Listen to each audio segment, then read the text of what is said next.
folks, welcome to the. We need it's like the number one podcast. Who would have the number one podcast covering the Flames in Calgary? That's gotta be us. Do you think so? Yeah, but more importantly, it'd be like the world's most popular kangaroo hockey food podcast based out of Calgary. Like that's crotch us. shot videos. That's right. Yeah. If you Googled us, would it come up as a Flames podcast? I don't know what they. Because for a while we weren't even in the sports category. We were like in arts and entertainment.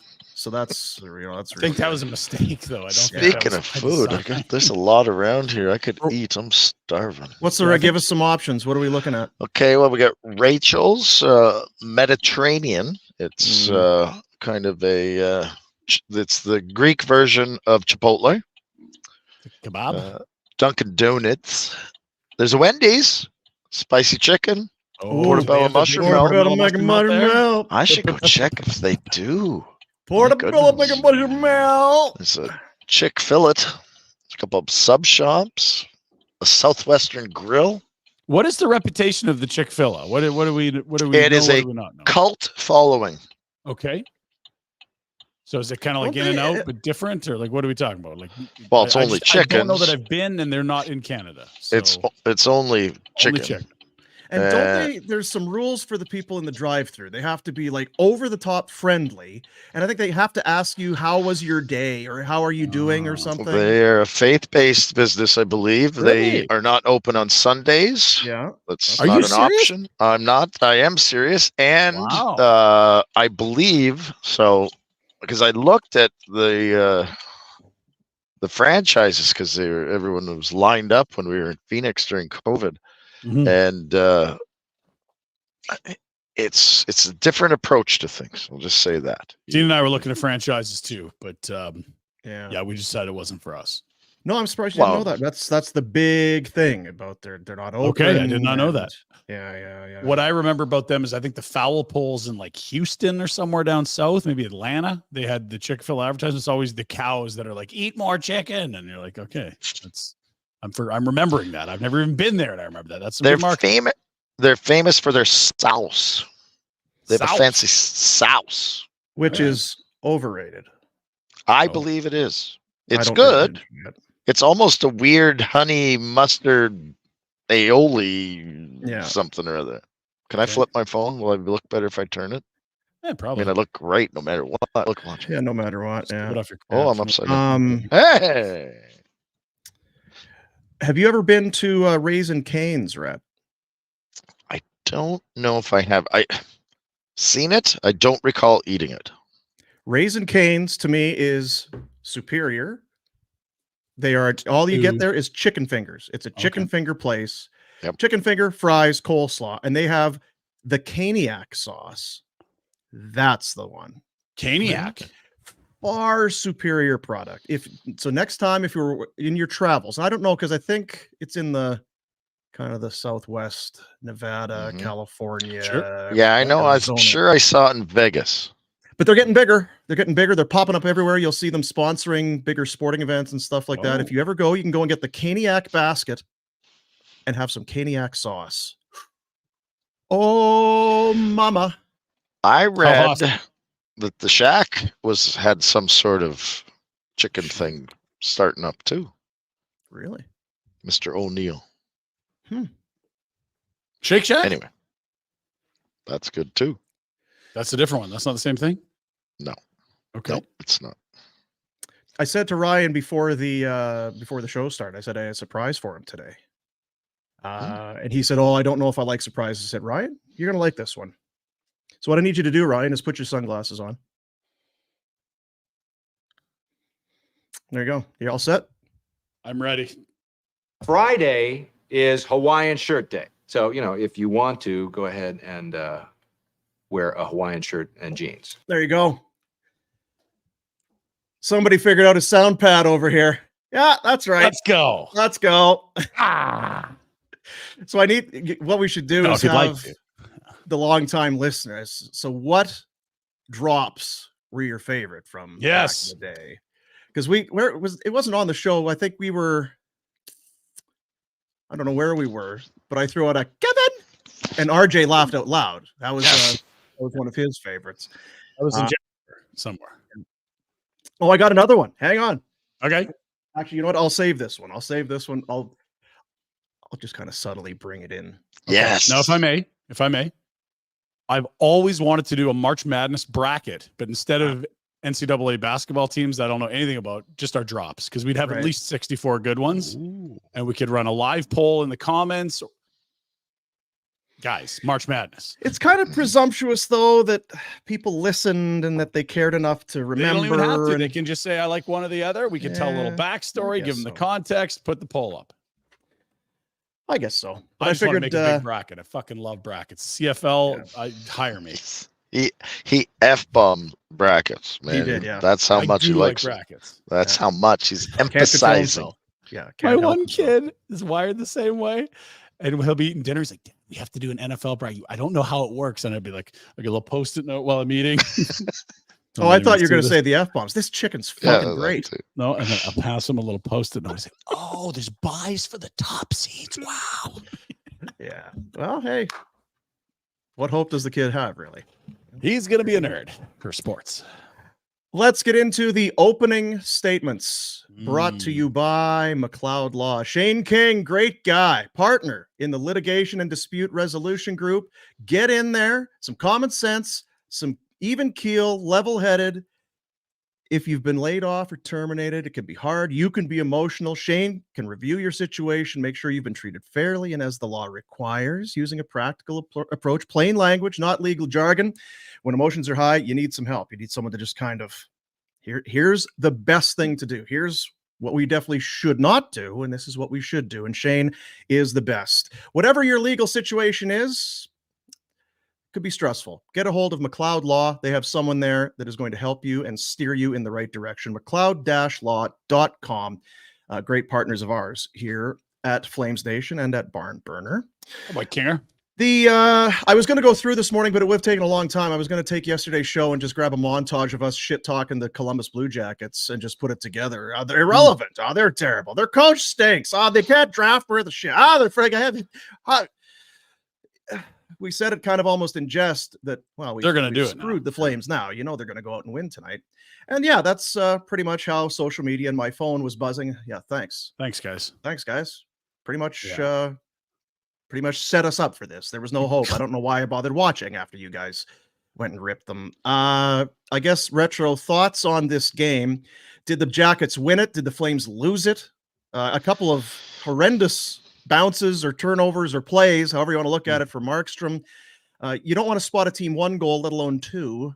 Maybe it's a different game if they don't give them those two. But even still, the Jackets were better last night. They weren't undeniable that they should have had the victory, and I'm talking about the Flames. So the bad bounces, sure, and then a bad penalty. I don't think Huberdeau should take that one. And I said last night, I think at 3-2 against the Columbus team, you still have a pretty good chance with half a period left. That put it to bed for me. Yeah. Yeah, I'm with you. They were all self-inflicted wounds. Dino, this was not Columbus just speed bagging the Flames. You get a bad break from the ref, but it's only in the opening 3 minutes. You got 57 minutes plus to deal with that. So whatever, you move along. Markstrom was laughing about it after it happened. I think that's the right approach. It's early. 1-0 wasn't going to be your final score, but then it's a bad puck play from the goalie, and then it's allowing a shorty, and then it's getting a 5-minute major to them when you're one down, and then the other's the empty netter. I mean, all of those are a direct result of a Flames mistake, and I didn't think they were very bad. They certainly weren't very good. And Columbus, that's a good road game. You take what's given to you, you make the most of it. And, you know, it was kind of the point I was making yesterday. It was like, they do have lots of good young players. They should be better than this. And you look, and it's like, geez, there's a lot of guys with size. There's a lot of guys with skill. They're not world beaters, but they should be better than third or fourth in the bottom. The shorthanded one, again, that's a lot. All two games in a row where your power play is no good and you give up shorthanded goals. It really seemed to me like that was almost the turning point of the game emotionally for the Flames, which is terrible, because that was the 3-2 goal, not even halfway through the second. It felt like, oh, well, it took the wind right out of their sails, not even halfway through the hockey game to put them down a goal. That's not really what we've seen out of this club. They've been pretty resilient. They've been Seen the resilient. The shorties problem, against though. Fuck. yeah, and part of the problem is, like I said, after 2 emotional games last week or last weekend, St. Louis was a bad loss. You give it up. Columbus is hard to get up for. And any momentum you have, which creates some excitement and energy, you lose it on that type of play. And You just nailed this whole right. That's all I was thinking last night. It's like, yeah, this is exactly what Warner was talking about. Yeah. It's too long at home. It's 2 emotional games at the start, and then it's games that are really hard to get up for it. You'd think you'd be able to really emphasize that if you're the coaches, but that's all I was thinking is, yeah, they're just, and the All-Star game's coming. It's the worst combo, right? Yeah. I will say this. I thought they got a rise out of Oliver Shillington. I thought they had a good first period. They had 18 shots. If not for 2 blemishes, they were the much better team in the first. They should have been ahead coming out of the first, but there really wasn't much moxie beyond the first intermission. There just wasn't. But I said that last night too, not to say I'm Mr. Noah, but I think they needed to get the lead. Playing with the lead against a team like Columbus, better than letting them stay in it or playing from behind. Never led. Chasing all night. I don't know what to. It was Huska talked about it. His quote last night. I was going to grab it. I'll just paraphrase. I'll give you the quote. I feel like our penalty kill is more dangerous than our power play right now, and that's not a good thing. Mm-hmm. And he's not wrong. There were a couple of the one kill specifically where it was Coleman was in on the forecheck and then got how is this possible? And I know we keep harping on it, but it's just too often. It's a regular occurrence where the power play sucks the life out of the Flames, gives momentum to the other team. They have more energy on the penalty kill. And I said it to you, Red. I don't know. It's just not calling for anybody's head. But at some point, whether you're a good team or a bad team, it can't be acceptable. Yeah. No, and it's not. And the reason the penalty kill does a better job is because the words you use, energy. The power play is so flat. So okay, yeah, good word, flat. They're so flat, and they're hoping it happens. They're not working to make it happen. And I don't know that they have the skill to do it. But the penalty kill is flat out effort. Yeah, and that's they can easy, do that. Right? Yeah, that's they their can identity handle right that. there. Yeah. To be creative and play hard is different than just straight lines. I'll play hard. It sounds silly, but it's true. The penalty kill, full of confidence. I'm just going to go work my ass off. We'll be all right. The power play. Oh, I got to make a play. Oh, I got to make a play. We need to make a play. We have to start scoring. The power play sucks. They're in their own kitchen. Yep. I liked their second power play, the one early in the third. They got 5 shots there. They were zipping it around, but I mean, it's a results business, and one nice power play every week ain't enough. And they didn't even score on it. So, No, I don't know I don't know what Savard does. Well, and to be now, when you say that, do you mean what is he doing for his job, or what does he do moving forward? or like any power play coach? I don't know what he does. Yeah. Was he just eating sandwiches back there? What's he doing? Not eating sandwiches. Yeah, but I look at it and I would just roll lines through. Fuck. If next up, go. Here's kind of the basic gist of what we're trying to do. Now that's putting a noose around your own neck as coach, probably. But is it going to be worse? If you reward three kids that you just called up from the Wranglers, and they were probably playing power play there. Who's played power play in the A? Because it couldn't have been rolling at fucking 13%. And honestly, like, I wouldn't be surprised if they get a little bump in mojo after the deadline. If you get, like some fresh blood in there. Even Zeri, I thought it's helped a bunch. Not that it's dynamic now, but God, it was guys standing still for half the season. It felt like maybe Shillington. Yeah. Right. Gaining his own stuff for this group sometimes, right? That's something I think his feet would help you with. Yep. It's brutal. There was one sequence last night during the power play where they had that. I talked to Ryan about it. You never see it out of the Flames, where it goes from what you want to call the bumper position to below the goal line to a guy in the slot for a quick one. I think they had one of those last night. And it was like, there was a scoring chance. There was a shot on net. And then you didn't see it again all night. You never see it. It's like there's no plan. It's hop the boards. And to a certain extent, that's what you've talked about. That's kind of what it is. You get out there and you can practice, but it comes down to your intelligence, your vision, your ability with the puck, all of that, because it changes so fast. So you can practice it, but it just does feel like, well, let's just get out there and we'll move the puck around and see what happens. Maybe it's and then if just something me, comes but open, you go to the open spot and I'll try and hit you with it. I feel like watching this team on odd man rushes, it's like, they're not going to get a shot. They're not going to get a shot. Yeah. They're not going to get a shot. They're not going to get a shot. And you watch a team like Colorado, like, they're going to get a shot. They'll probably score. And that sort of speaks to the talent level of this group. Like, I think a lot of their goals would be scored off the cycle and zone time and possession and working it around and outworking people and winning battles. It's not a team that I don't think does well off the rush necessarily. Like, oh, it's a 2-on-1. It's like, no, someone's pass will get blocked or they'll miss the net. And that's kind of what the power play is, right? You've got one more man. It's going to be high skill plays. I get that they score at 5-on-5, but can't on the power play. That's what their roster looks like. We couldn't name a single 30-goal guy off this roster this summer. You might have one, but it wasn't the guys we were thinking. Coleman, Sharangovich. Yeah. Like they're missing top end talent, fellas. They work hard. They're a good group of guys. I think they're well coached. There's not high end skill. No, and they don't even have a cannon from the point, right?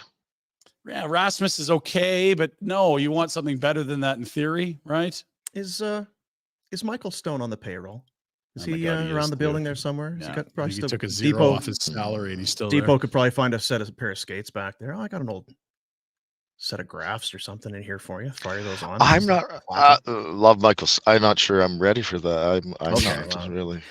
You know what it is? Rather than bitch, we're trying to provide some solutions. That's Some Levity do. even. might Potentially, not work, right? but we're Yeah. trying. Yeah, we're trying to do it. Zeri does score on if you want to talk about That is a good player. things that are on that are working well, and on the plus side, 10 goals would not have if you'd have said there's going to be a rookie that's going to get 10 goals on this team. I'd have gone a few deep before I'd have said to you that it'd be Connor Zeri. So good for him. Yep. Even on nights where he's not scoring or not, because that line was their best line, I thought, last night once again.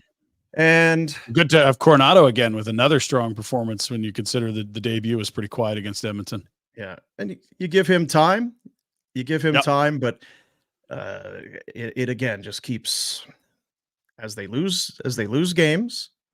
I'm okay with it because if that's where we're going from here is more that improved that and more of that is that's what I am hungry for. Youth and skill. Let's have that. Yeah, and they're going to be tight on forwards, fellas. They lost Rosie on waivers. Dubé's away from the team. AJ Greer gets hurt last night. That doesn't look good. And you might have the whole fourth line, right? That was their fourth line for a. Well, we talked about it last night. Yeah. It was the same fourth line for months, and they're all gone. And you might not see any of them again the rest of the year. Never mind the three of them again, which won't happen because Rosie's gone. And so you've got Clap Cup. You bring back Walker Duer, but if Huberdeau's facing a suspension here, you're also going to be down another. You might be a forward short here. Like I don't know who's next up in from the Wranglers, but it's got to be looking like an East Coast forward group at this point with the number of guys that have come Unless it depends how close Pelche is, right? I guess if he's just going to play this weekend. Yeah. So let's say Huberdeau's suspended for Saturday's game, and this is you think that's a hypothetical. suspension? I'm not saying it is, right? I'm just saying hypothetically. Pelche's, I think you want him playing in the A before he comes up. For sure. Yeah. It's right on the numbers. It's unnecessary. He gets bloodied pretty bad. I wouldn't be surprised at all if it's a 1 or 2 gamer. It's completely unnecessary. I'm with Pinder. It's a finish on a exposed player, and he gets hurt. And sometimes you'll gets say, hurt. "Oh, the player turned," and it's like he's following the puck. That's why he turns. It has nothing to do with the contact. He's taking a pass up the wall. That's a very vulnerable player. That's a shitty hit. Yeah. And then when the highlight is there's blood streaming all over his face like he's been Frankensteined, like that doesn't help either. Never mind if he's hurt. If Roslovic misses time, who knows? Yeah, and I don't recall if he came back after that because that was third No, period. he did not. That was late enough in the game too, where you can't. No, you got a necessarily game say misconduct, but it's a 9-minute mark, right? Yeah. 9 minutes left. So to the original point, yeah, it's funny how it goes, right? If this happened in the previous game against St. Louis, where Huberdeau this whole thing, and Greer gets injured, you're not putting Ruzicka on waivers. For sure. right? That's Well, not and happening. And if you're trading Lindholm, you're like, hey, who can we slide down the middle? Like Rosie played the middle, Dubé played the middle. And so that's why Cole Schwindt's here. Like he's playing the middle. If you need The another Ruzicka center, I don't even know. Yeah. Like I Clark don't either. Bishop, Ben Jones, what are we doing here? What are your thoughts there, Rhett? Both DeSimone and Ruzicka leave. I'm not surprised that Ruzicka got picked up, and good for DeSimone, I guess, but I'm a little surprised they did expose him when Pinder. I didn't do a deep dive into it. His play doesn't indicate he should be in the lineup and getting tons of ice time. I'm talking about Ruzicka, but your depth at center and what you're going to do moving forward with the trade deadline and stuff like that would give me a little more hesitation to go, well, even if we don't think he's going to be our guy, we're going to need something to put up there. And it's not even like, oh, we don't have a guy to play fourth line center. You do, but who's going to play third line center now? Because if it's Kadri and Backlund 1-2, you're literally putting an AHLer in your 3C hole. Yeah, I mean, we're kind of carted in front of the horse already deleting Lindholm, but yeah. But we think it's going to happen. I think it's reasonable, right? Or the other thing is, too, it's another year. We got our insider standing by, but they've not really been drilled with injuries a whole lot. If you start to, and even on the blue line with Shillington coming back in, they were playing three guys. Well, what if Tanev misses some time, let alone traded? What if all of a sudden Rasmus Anderson or Hannafin have to miss some time? It does get real thin real quick. Yep. That's the opening statement for our friends over at McLeod Law. They will take the stress off your shoulders. You're not alone. You let them come in, handle your legal, your insurance, your medical claims, whatever the issue is. They're who you want on your team and on your side. McLeod-law.com. We go to the Insider Hotline. It's a presentation of TELUS, where you can enter to win one of 6 monthly prizes, including tickets to Calgary hockey games, awesome tech like AirPods, Apple Watches, and more. No purchase necessary. All you have to do is fill out a quick survey to enter for your chance to win. It's TELUS.com/Flames contest. As we go to the Insider Hotline and say good day to our buddy Darren Dreger, TSN Insider. How we doing, Dregs? Yeah, I'm doing okay, fellas. Yeah, kind of getting through the week. It was an interesting one on and off the ice, and things are kind of heating up, not necessarily on the trade front, but opening up to a point when you look at the standings and the playoff push. So that always kind of heightens the expectation. Yeah, I think I saw you had mentioned on Twitter about the L.A. Kings. We played the Drew Doughty clip. I guess it was yesterday or the day before. Awesome. That's tremendous audio for people who are in our business or visuals. It's honest. It's very Drew Doughty, and I don't think he's wrong. I don't even know how you characterize it. That's hard to repair. It's one thing if there's a X's and O's or a fundamental thing. Okay, well, let's work on our back check or our forecheck. This is more than that. How do you think Todd McLellan goes about bringing this team together? Because there's a fracture there. Well, yeah, and every time I see Todd post game, it looks like his head is about to explode. He's got the weight of the world on him. Did not pull any punches. Similarly to Drew Doughty the other night. He's got to be exasperated, that being the head coach. If you look at that loss to Buffalo, they give up 4 straight. The line of, I guess it was Moore, Deneau, and Fiala. I mean, that's a line traditionally LA has been able to lean on. Phil Deneau is noted as being a good defensive center. They were on for 4 against. So even the better players for the LA Kings are getting selfish, as Doughty alluded to. So how do you fix that? I mean, that's a mindset that's really difficult to break. And then you've got the conundrum that is Pierre-Luc Dubois. Those close to him say that he's working hard. He's working hard. He's trying to get out of it. Well, it could be a case of too little, too late, because now then you look at what they're facing. So they've lost 12 of 14. Management says we're just going to stay the course for now. But they've lost 12 of 14. And 7 of their next 8, starting tonight against Colorado, are on the road. So, I mean, they're collapsing in the standings. You've got a coach who's on an expiring contract. I can appreciate that Rob Blake and senior management doesn't want to have to do anything drastic, but you're also at a point in the season where if you don't do something drastic, you're out of the playoffs. And then you've got to explain why you didn't do something more significant to ownership. So it's all around ugly in LA. There's no other way to describe it. I didn't. I guess I knew that when you bring it up that it's an expiring contract for Todd McClellan. We Yeah. just don't see that scenario very often in sport because Yeah. coaches. It's like their contract is over when there's 1 year left. I can't Yeah. coach under this current contract. Blake may also be on an expiring deal, to be fair. The Yeah. coach and the Interesting. GM. Yeah. Yeah. And look, it's January. We've seen shabbier rosters in this get it together and have nice runs, but Yes. but that doesn't mean there isn't concern right now. What kind of a move should they be considering if they are trying to shake things up, Dregs? Yeah.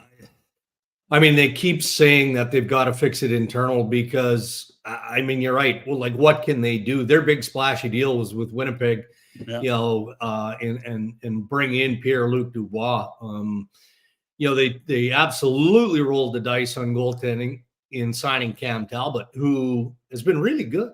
I mean, better than most expected. You know, the guy has struggled with injury, but yet for the first good chunk of the season, Cam Talbot was part of the reason why the Los Angeles Kings were making their way up in the Western Conference standings. So it's an excellent question, but unless Rob Blake is willing to pedal away some of his youth, and I don't think that's wise when you look at some of the other pieces. I mean, he's not trading Quinton Byfield, so I don't even want to include him in this conversation. But I do remember, you know, about 10, 15 games into the season, talking to Blakey about Byfield. And, you know, he's playing on the wing. And he's playing on the wing mostly because Anze Kopitar loves playing with this kid. But I think historically, most of us thought that Quinton Byfield was likely going to find his way as an NHL center. So I asked about, you know, are you just grooming him to slide him to center ice at some point? And the message I got back was, well, that might be the way it plays out. But the reason we brought in Pierre-Luc Dubois was because we wanted to take the pressure off of having to put Byfield at center ice.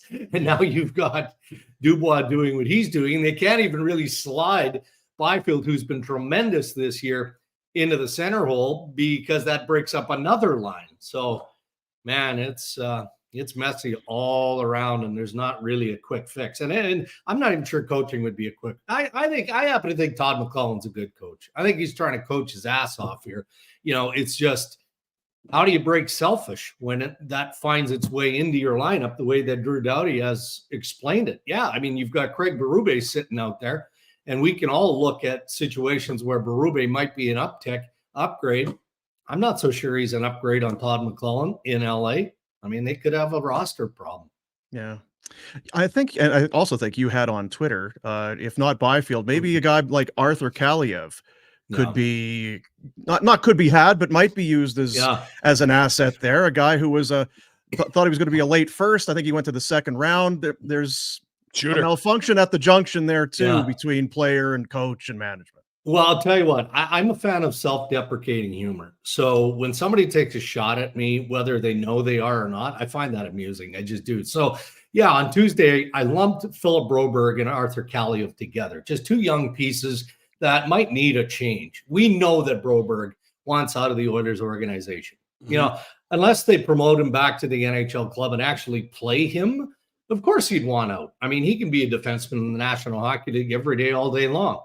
And then you look at Kaliev, and clearly he doesn't play the game that McClellan wants him to play. He's been multiple scratched how many times in the month of January. So they've got to figure that out because that's a young asset, again, that has proven he can score, not officially at the NHL level, but there's a history in this kid that shows he can generate offense. But, you know, he's bumped off the power play and then he's put in the press box. And, you know, no one is hammering their fist on the table saying, hey, trade me, trade me, trade me. That's not what was implied or reported. It's just, you got to get him back into the mix here. Like if he can't play in this L.A. Kings lineup now, then if you're Rob Blake, don't you flip him and try and get something back that your coach is going to play? So I'll get back to why it got a little humorous for me. So one of the reporters, I don't know who it was, asked Todd McClellan about this, I think on Wednesday, maybe yesterday, about the idea that Kaliev could be on the move. And he says, well, and I'm paraphrasing, you know how this happens? here's how this happens. It's not like Arthur Callie picks up the phone and calls some guy in Toronto and says, I want to move. No, the agent does that. Like some guy in Toronto. Some guy. Todd, Who I could that be? remember, Jeez. Todd McClellan, I may have covered you when you were playing in major junior hockey. Let's just pump the brakes here. Yeah, was Swift Current that long ago? Really, Todd? Come on. Now. Some guy. I did get a good chuckle out of that. So, I mean, hey, look, what's being reported around who might be on the move or who's unhappy is the least of Todd McClellan's issues right now. Yeah. That's fair. It's interesting that those are the types of pieces I think the Flames will be interested in. You know, we've done the Bowen Byram chat, the Arthur Kaliyev thing. Like, there are picks out there, but there are also teams that are spent a lot of picks because they're in contention windows, and keying in on young players that aren't quite there yet might be a move for the Flames. Who else do you see out there? Like, I mean, we talk about Boston, Colorado with their need for center, but yeah, do you see Connie maybe taking that route instead of just saying, I need picks? Yeah, because look, I mean, you know, given the contracts that the Calgary Flames have, and there's a big question mark beside Jacob Markstrom's future. I think we all would agree to that. It feels like it has to be a transition rather than a full-on rebuild. That's the way it feels. So you only do that by, of course, you want the best picks you can, bring in, but you need roster-ready players, or at least prospects that you're reasonably certain are going to be able to play in the very, very near future. That's what you're looking for. And that gets challenging because unless you're a top contending team and you feel like you have to more or less go all in, how do you do that, right? I'm looking, I touched on this on Insider Trading last night.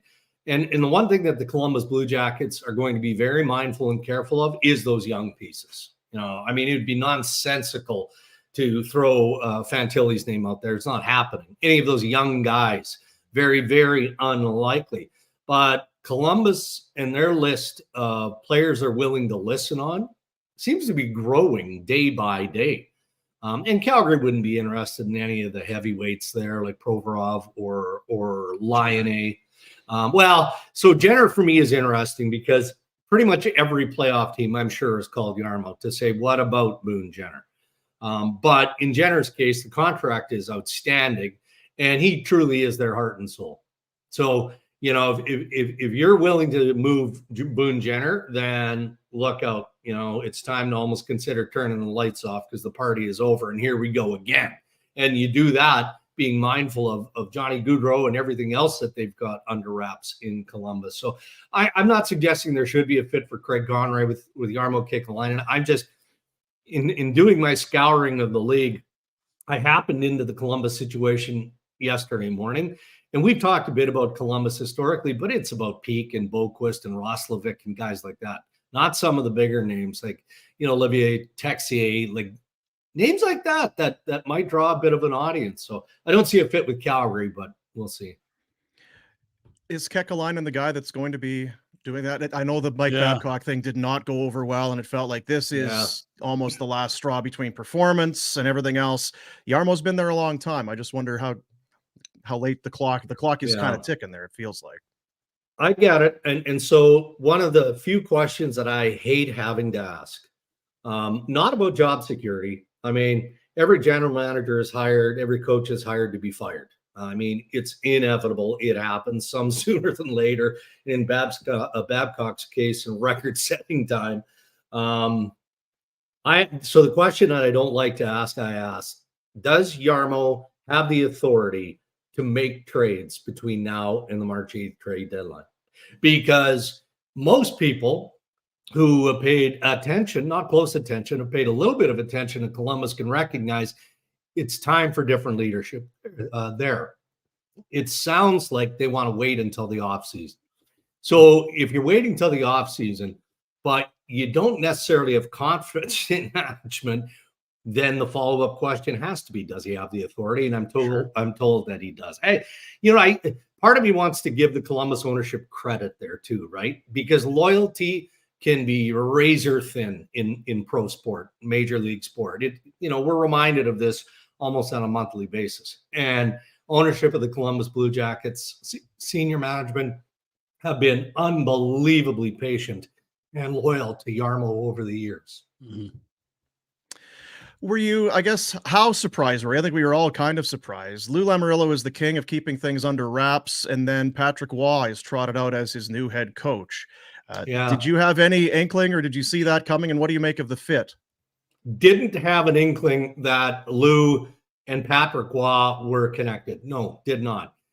There had been growing speculation around Lane Lambert, fair or unfair. There was that. And again, it kind of fits under the old adage, you can't fire the players. So, you know, the Islanders can't afford to just let this season go up in smoke. And Lou is one who, the wily old veteran, likes to gather opinion. But at the end of the day, the only opinion that matters is his. And he's not worried about hurting feelings. So, Lane, you had your shot. You were promoted from being an assistant to the head coach. Didn't work out, no hard feelings. Also wasn't surprised that Patrick Waugh resurfaces as an NHL head coach. The two together, yeah, surprises me because Lou manages his way a certain way, but he expects everyone under that umbrella to toe the line. Players, coaches, equipment managers, bus drivers, everybody has to play by his rules, no doubt. And that doesn't strike me as being Patrick Waugh's strong suit. I mean, keep in mind, he didn't like the direction of the Colorado Avalanche. So he just said, yeah, I'm out. I quit. I'm done. You know, like, it's not like he was let go because they were shoddy. He just didn't like the direction, you know? Yeah, he just, you know, he took his net and went home. But the speculation around Patrick Waugh has been persistent. You know, I think, and I'm not very good in translating French, so I want to be careful about this. I think Michael Andlauer was on Montreal radio or Quebec radio recently, maybe as quickly as recent as the hiring of Waugh with the New York Islanders. And I got the impression that he was saying, geez, I feel like I missed that one.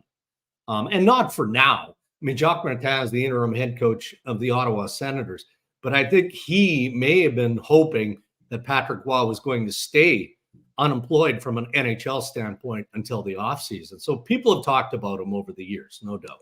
Well, and it's interesting because a lot of teams will go get an interim to finish the year. And this was unique because Lou was just like, no, like if he's our guy, let's get him in now. And I wonder if that isn't part of what Andlauer was talking about, which is like, why even go to the interim? Like, what kind of message are you sending the players? Like, here's a guy that's just going to hold the fort, and then we'll get the real guy with the real systems that we're going to win with down. Like, why not just get that guy? Or was it just they didn't have him ready? Well, that seems to be what makes most sense to me. And again, I'm going to reference Craig Berube, who I'm surprised, frankly, is still unemployed. You know, given the success story that he is, how he turned the Blues around, and then you look at where he might be a good fit. Not firing Todd McLellan, but that has to be a conversation in LA. You know, there's been enough speculation here in Toronto about Sheldon Keefe and what his future looks like. And then you've got the Ottawa situation and the connection of Dave Poulin, who would be the highest character reference that Craig Berube could have. And yet they're still going with Jacques Martin as their interim coach. So they obviously have somebody in their crosshairs. And if it was Patrick Waugh, all right, he's not available. John Gruden's name is consistently out there and attached to the Ottawa Senators. He's the head coach of the Toronto Marlies.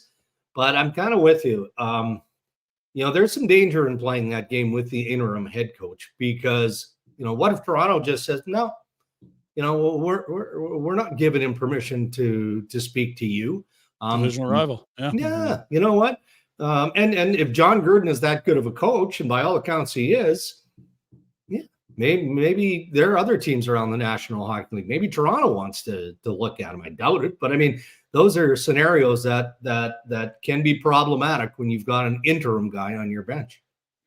We were discussing earlier the hit last night. Jonathan Huberdeau caught Jack Roslovic. And whenever you're busted wide open, it doesn't help your cause. And Roslovic was, and it was he was tossed from the game. So we're kind of curious. We're monitoring things to see if there's going to be a hearing or a suspension.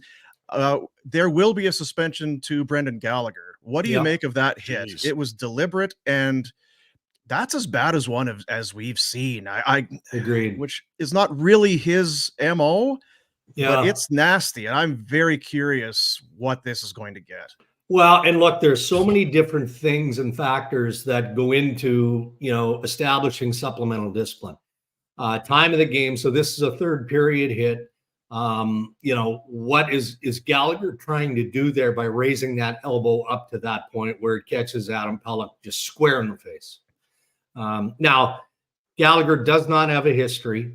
Was there an injury on the play? I think it's pretty obvious. To what extent? I'm sure George Peros is trying to find out. All I can tell you, and you guys probably share the same opinion here, I've done a variety of different interviews today, starting this morning with Carlo Koliakovo in Toronto. He thought it was a 10-game suspension. I think that's ridiculous. I didn't think it was 10. I absolutely felt it was in the 5 to 7 category. Ferraro on our podcast, Ray and Dregs, pegged it as an 8-game suspension. And so here's what we know. We know that the Department of Player Safety has called a conference call hearing. So they did not offer Brendan Gallagher an in-person hearing, which he declined. No. So they cannot suspend him for more than 5 games. So that seems wild to me. Me too. Because you can always have the in-person hearing and decide it's 4, but you can't call the guy and give him 6. Like, why would you limit yourself here? That's a dirty bleeping hit. Yeah. Well, and I'm always, I always chuckle when people say, well, they got to get that hit out of the game. That hit hasn't been in the game for 40 years. Yeah. Like, true. Honestly, like, you do that back in the Scott Stevens era and there were repercussions. I'm not saying you would have got a 6-7 game suspension, but there would have been some sort of reaction to it. So I don't know. I guess, we're going to find out because the decision will be made today because the Montreal Canadiens play tomorrow. But I don't know. I listen to every single one of the videos that are presented by the Department of Player Safety because I want to understand what their methodology is. I don't remember the last time I looked forward to listening to the explanation more than I'm looking forward to this one because I normally don't care. And it doesn't matter to me if Brendan Gallagher gets suspended 3 games or 10 games. This one just doesn't pass the sniff test. And I don't clutch my pearls or anything. I don't really, and I also don't really care either. That's the other thing. But like you say, this is not a body check gone wrong. This is not a slow it down and see does he move at the last minute. This was deliberate intent to injure, and to his credit, he hit him right on the button. He didn't miss. So yeah, I was kind of with you. It feels like more than 5. 10's heavy, so there's a big range in there, but that's kind of a little sloppy. But that's where it felt like to me. Anyway, did you see the Huberdeau one, Dregs? What was your first reaction to that? Well, when you see the damage, so that's the part that I always struggle with, and I'm hesitant to give a raw opinion because what I didn't see it live. I did not see it live. I saw the replay that we're seeing here. And you can see the reaction from Huberdeau, and he's like, geez. And it's probably a combination of things. He probably thinks that it was oversold a little bit, that he didn't catch him square in the numbers, but it kind of, it's not a good hit. It's not a good hit. It's a hit that has to be avoided, and there's got to be significant penalty on that play. But when you watch it live, it doesn't look as bad as when you watch it on replay. My gut instinct was, that's up the flagpole of supplemental discipline and the Department of Player Safety. Is it suspendable? Well, I don't even want to. I would say it's borderline. It's right on the line.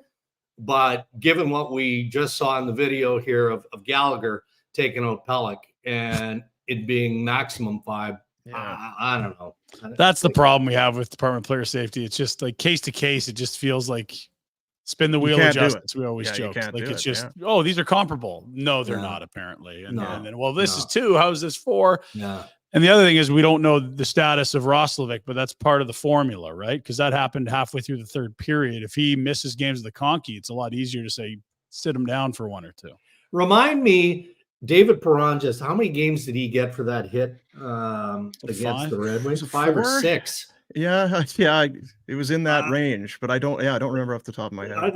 These things are all flooding back as we have this conversation, and I'm like, okay, it's not the same hit. But at the end of the day, David Perron, who's been nothing but a high character player. It was 6. How many? It was 6, Pinder? Yeah, like, that's Jack up there. like, and I described it at the time as an attacking play. And boy, did I get an earful from those close to David Perron. We'll leave it at that. Yeah. But now now the guy who yelled at me, I can appreciate his frustration when I look at that hit in Montreal and go, well, he's getting less than David Perron got. Like what is happening here? So, yeah, you have to believe that's the weird variable too. Yeah. Right? It's the whole stick as a weapon thing. Yeah. Yeah. I mean, if that isn't that to me feels like it deserves the biggest number of like the heaviest salary of the season. I can't imagine that we're going to see one that looks more violent than that. I did want to ask you, and it's kind of putting you on the spot. And I mean, for me, I kind of need to look at the standings, but as we head to the All-Star break here, is there a team that's kind of they're okay. They're in the mix, but maybe is poised to turn things up in the second half. Maybe a team we haven't talked about. I just look at the Dallas Stars. They were without Ottinger for so long. Heiskanen is back into the lineup, and still they're right there in that central, that's saying something. We're Colorado, Winnipeg, we're gushing them with praise. We're not saying a thing about Dallas, and they're 1 point back. They're right there. Vegas, they haven't had all of those guys. They've had guys in and out of that lineup. They're right there in the Pacific. I just wonder who, as you look across the league, who's treaded water and done a hell of a job through injuries or whatever kind of adversity that could be turning things up in the second half. Yeah, well, Vegas would be that team for me. Whether they're capable of turning it up with all the injuries that they have is going to be dependent on how quickly some of these guys can come back. And without knowing this, and I trust management of the Vegas Golden Knights because they don't know it. It does feel like something is trending towards Kelly McCrimmon having the ability to make a big decision on March 8th. Right? Because somebody will be placed on LTIR who isn't available, won't be ready until the playoffs. So now he's magically going to have that money to spend. And Kelly never leaves the gun in the holster. So he's coming out with something if he's got the ability to do that, which will, that could be a big boost to the Vegas Golden Knights. Dallas is an interesting read for me.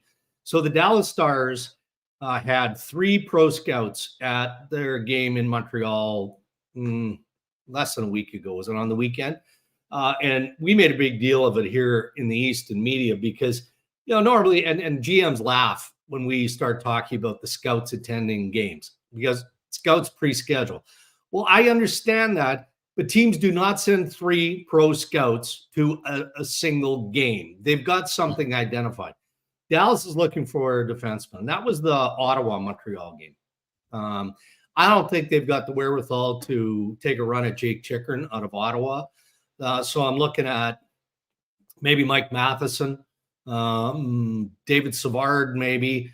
Eric Markstrom does not seem like a Dallas Star to me.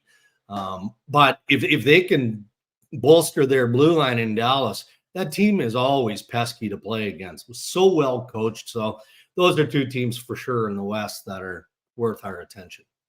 And I'd sort of the similar thought out East. I look at Tampa and New Jersey, who have, they missed Vasilevsky for a long time and things weren't quite right. Now they're starting to climb, and, Jersey and Carolina are starting to goaltending too. Those teams kind of feel under the radar. Anything there? Yeah. Well, New Jersey is definitely going to do something. Tom Fitzgerald has been scouring the league looking again for help on defense.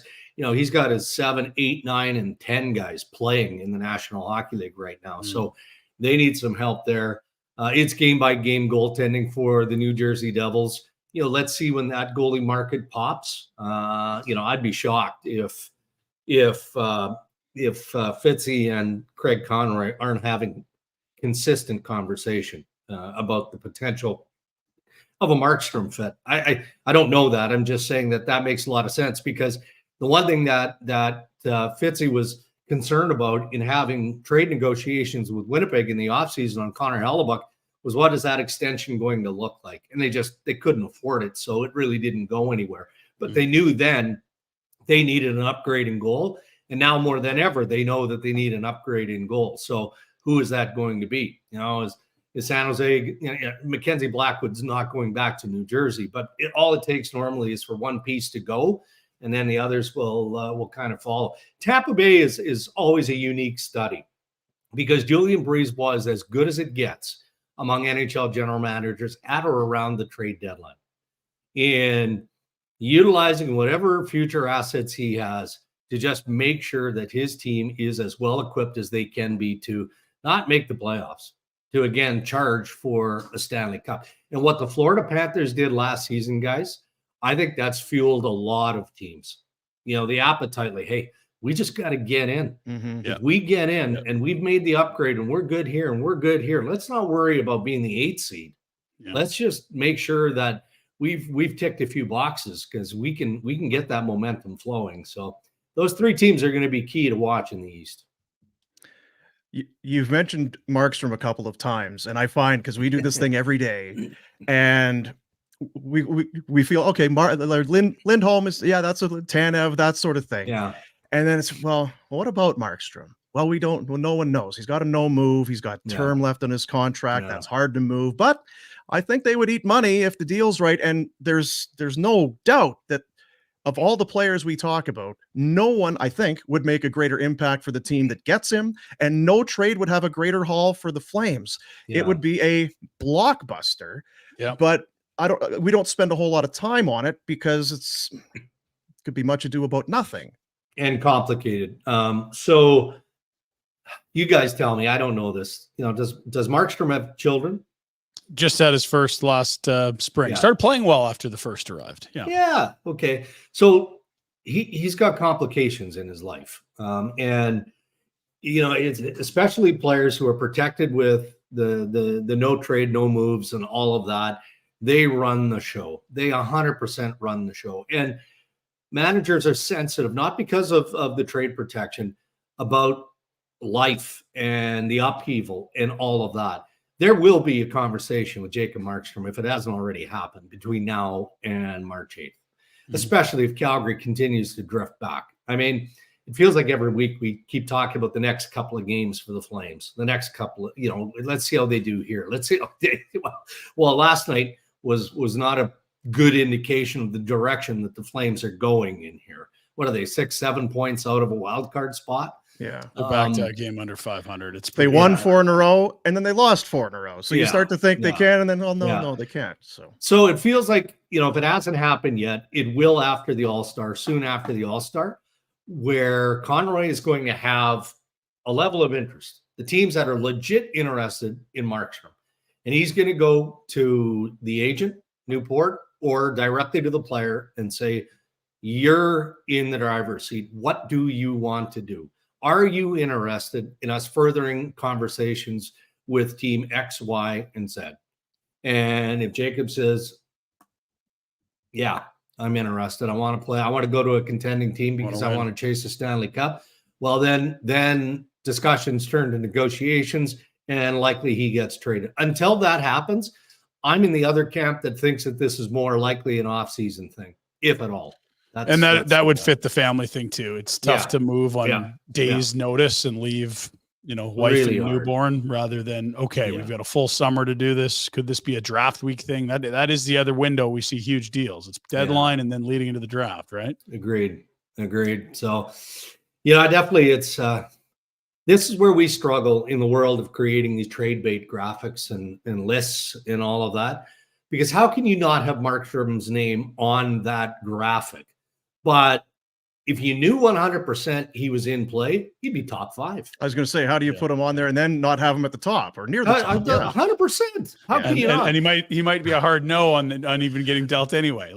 You're going in blind, right? So guys like me, who my job is to separate fact from fiction, and I fight the guys at TSN all the time because, and not the other insiders, the producers who want to sell these sexy names on these graphics because we've got to create an entertainment package. Yeah. I'm like, okay, hold on a sec, but I honestly don't think he's getting traded. So there's a negotiation at our level as to where we put these players on the list. So one we'll keep an eye on.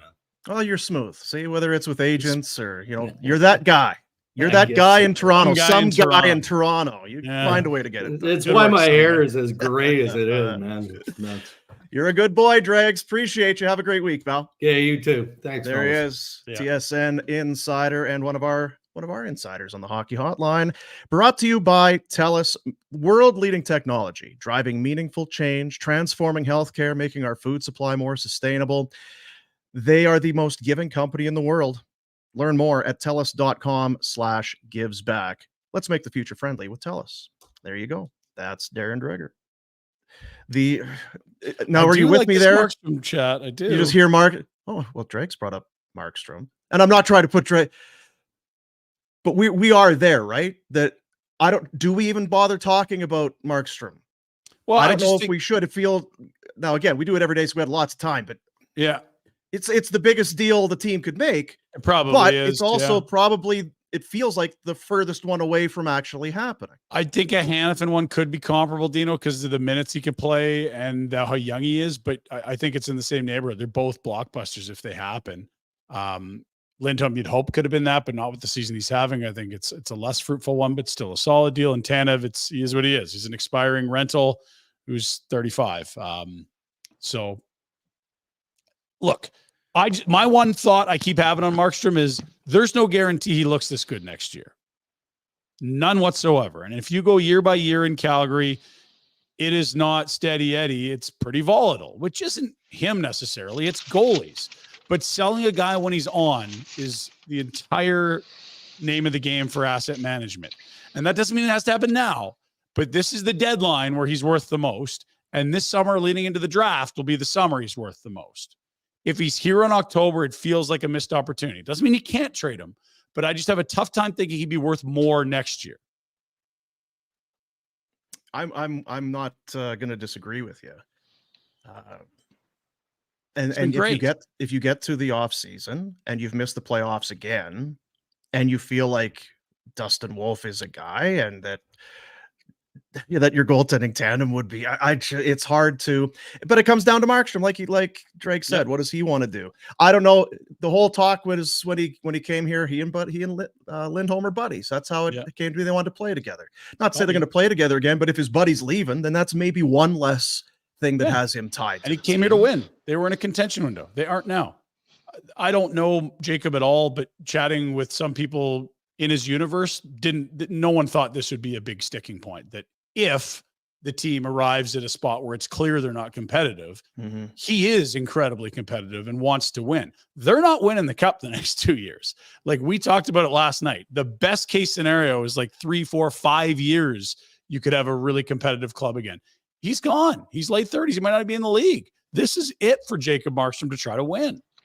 He's wired to win. You watch how hot he gets out there. This isn't I show up, I happen to be good at hockey. He burns. That's a guy that wants to win. I don't think there'd be any issue with him waving. And if the Flames will eat money, and it feels like they're poised to do that. Make him a $4 million goalie. Are you kidding me? And I don't know how. Like I just looked at the roster. Now the New Jersey Devils are outside of the playoff picture because Greg's brought them up. Yeah. But they have been trotting out Nico Dawes and Kira Schmid. Not only do they need a guy like Mark, they need NHL caliber goaltending, and then Markstrom would be a treat on top of that to have a borderline or potential elite goaltender. It's got to be.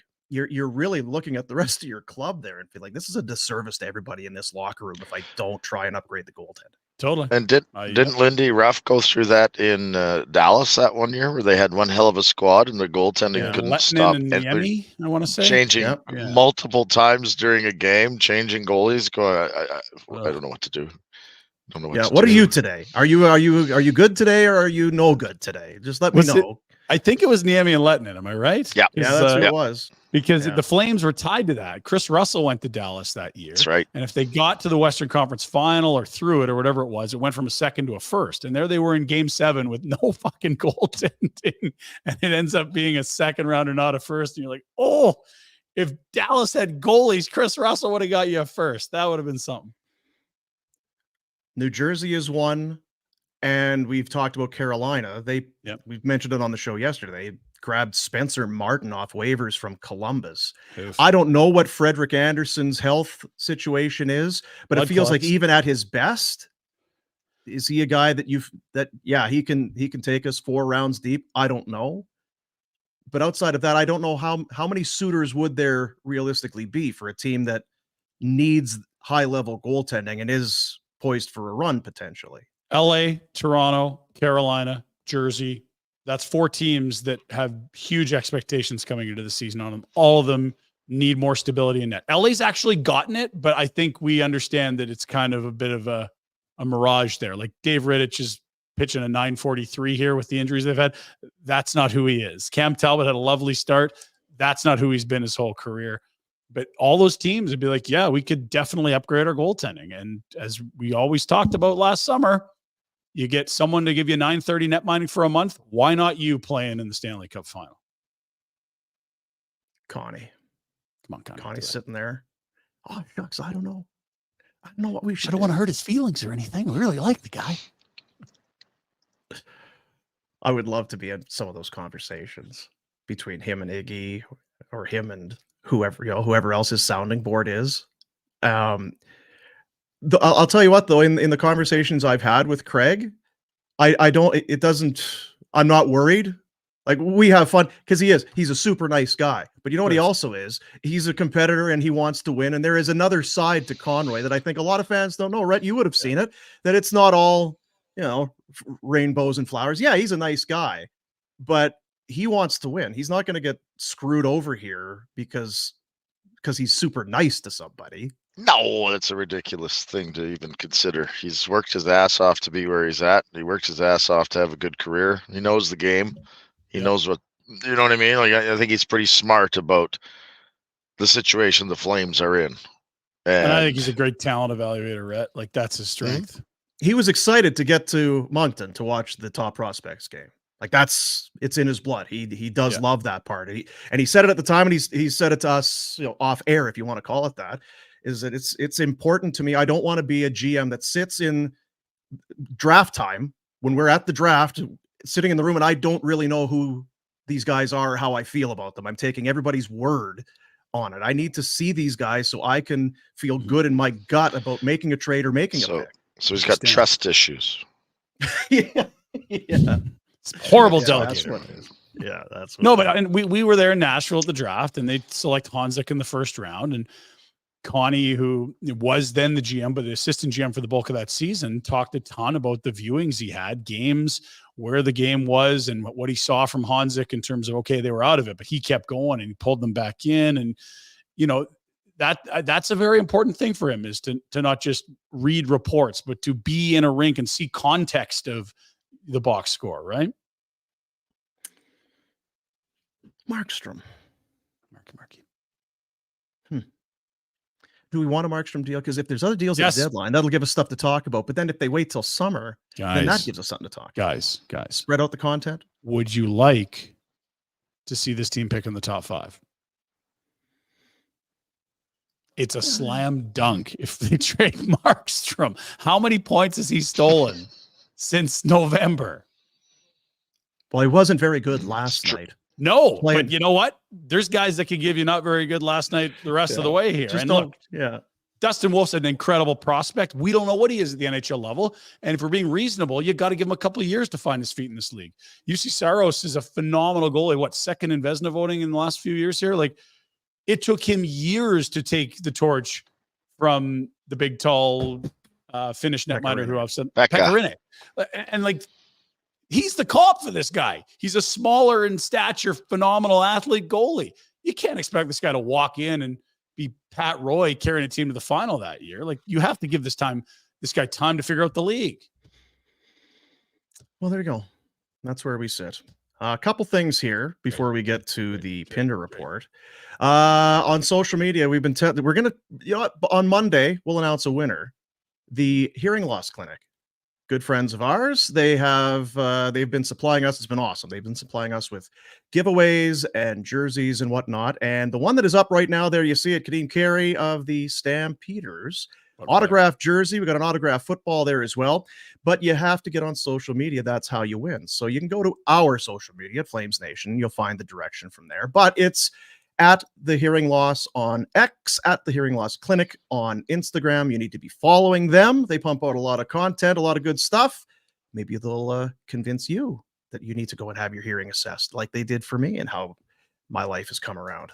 Just much different, far more perky and jovial, right? Anyway, that jersey could be yours. So get on your social media and be following Hearing Loss Clinic, and you could be a winner. We'll give that away next week. So there is that. Save the date. Mentioned this 2 days ago. It is coming. We've had phone conversations. There have been emails. There have been texts going on. The Bowl-orama is back, coming on February 29th. Yes, not a typo, leap year. Feb 29, I guess it's the inaugural Barn Burner Bowl-orama, but we have done this before. It was Retros, came to Calgary, did a couple of these, and they are, for me, it's been one of the best things that we've ever done or that I've ever attended. It doesn't take all day. You're not exhausted. You roll, you have a seat, have something to eat, have some drinks, have some laughs, lots of people, celebrities milling around and raising money for kids sport. Fantastic. Couple so White that's Russians, coming up. Dino. Let's do it. Feb 29. We'll be opening this up. It says register now. Next week is when we're going to throw this thing wide open, just putting the final touches on it.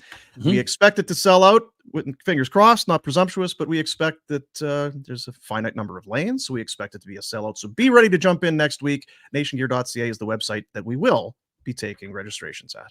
Yeah, and if you're interested in sponsorship opportunities, give us a call. We'll get you in ahead of next week and secure that team for you. Correct. Jar Rod at thenationnetwork.com. Jar Rod at nationnetwork.com. He's a different little guy, but he's the Wolverine. He'll get you. Wolverines aren't normal. Yeah. He'll get you hooked up here.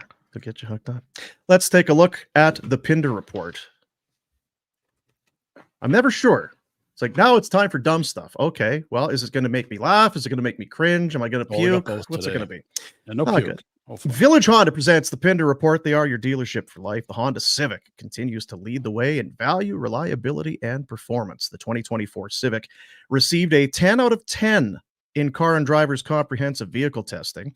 The Civic Type R and the Civic Si ranked number 1 and number 2, respectively, in the sport compact category.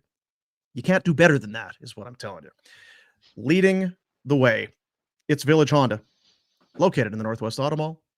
Online at village.com. Present the Pinder Report. Flames fall at home last night to the Columbus Blue Jackets, and two very handsome fellas broke it down. Let's go to Afterburner for some. You miss Marty Pospisil more than you thought you'd miss a guy you never knew would be in the NHL this year when we talked in August. You're missing that moxie, and then Dennis Gilbert isn't as in your face, but there's another guy. Where is the piss and vinegar in this group right now? There isn't much. There's some vets that go about their business, but who are they game planning for if you're the other team? Like, really? What the hell's on the fucking whiteboard if you're the Columbus Blue Jackets? It's one of those, well, these guys can be okay, and this line can do a little bit of this, and this line will kind of go about it at this pace, but there's nothing where you're like, oh boy, how are we going to handle this? Two things there. They missed the rat. Secondly, who's afraid to come into the Saddle Dome right now? Dean? Yeah, well, more than two things. There was a few things in there that I enjoyed. There was, yes, I guess you were talking about Pospisil, was it? I was focused on something else. It was the just the energy and the body language. It was really good. I like that. But you're not wrong. You can put somebody else in that spot, but no, there's no snap. And even I think it was at a point where some teams were saying, "Now keep an eye on this kid. He's got the visor. He's running around. Just make sure you're aware." Even if that wasn't the case, he might stir some stuff up when you didn't expect it. It's like, oh, this is what it's going to be, and that can raise the temperature in the building. Totally. Not a lot of that. Well, I mean, Huberdeau, I guess, did his part last night, but kind of the wrong way, Dean. Yeah. They were one goal away from being in that thing, and then it was 5-minute major. Not ideal. We'll see if there's any news on that as the day progresses.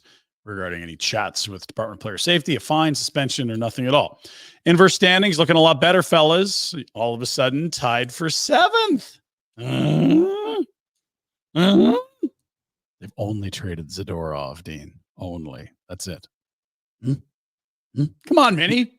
Although you could argue that maybe they'd be further down if they'd have kept Zadorov, because he is a roller coaster. Yeah, I don't know if the Australy's done a hell of a job. Australia has done a hell of a Yeah, he has. Yeah, it's big shoes to fill, but he somehow must be a clown. Okay. Oliver Shillington did return last night, which was, hopefully that's what we remember about last night, because the rest was pretty miserable. Standing ovation. Everyone was jacked, and we had some visuals for you here. No, we don't. Okay. Sorry. We'd played some last night Afterburner. I know RJ had said he'd got some better stuff there. Look, we've got some on social. Good to see him back. Anything else? Attaboy, Ollie. No, it's good. It's good for everybody. Good for him.